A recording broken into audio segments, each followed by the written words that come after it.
It is an absolutely incredible story, and the firefighters you're about to meet, very kind, very humble, and just a little bit nervous about being thrust into the spotlight.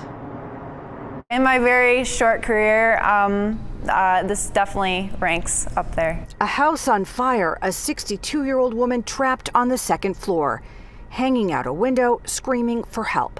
Mandez Blanch and his partner Kayla Geffert immediately went into action. We kept her calm. We pulled her out the window. We kind of got her down the ladder between me and my partner and, got her onto the stretcher. This all happened around 4 a.m. Wednesday morning on Waldron Street near Grand River. Had soot on her from the smoke. There was a lot of smoke. She was coughing a lot, so obviously she had some smoke inhalation. She never went unconscious the whole time. We just kept letting her know that we were there with her. She was on the ground.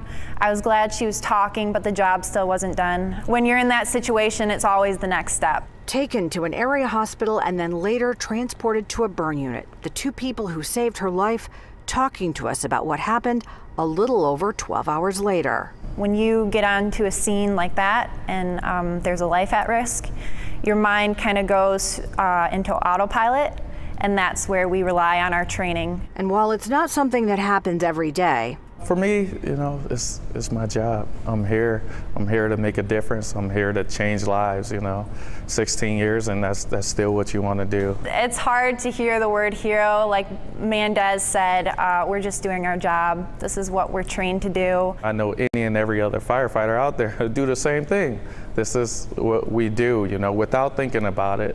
We'll put our lives in jeopardy to save someone else's. And when it was all over and they had a minute to catch their breath back at the fire station, I looked at Kayla and I'm like, oh man, you're a hero. I said, you are my girl. As a newer firefighter, I looked up to Mandez a lot. I think he's a great leader. I wouldn't have wanted to do this with anybody else but her. You can just tell they have a wonderful friendship. It was so great to meet them. Now, keep in mind, after they saved this woman, they still had to help put the fire out. Altogether, 16 firefighters working to get that blaze under control.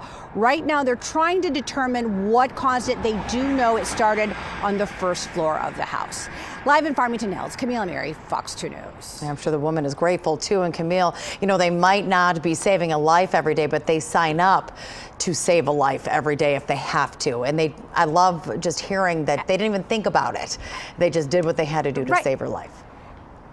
Absolutely, and they were working until, after that happened, they went home, they slept for a few hours, and then they came back to start their next shift. We met them at 5:45 tonight, so around the clock work, and it's another day.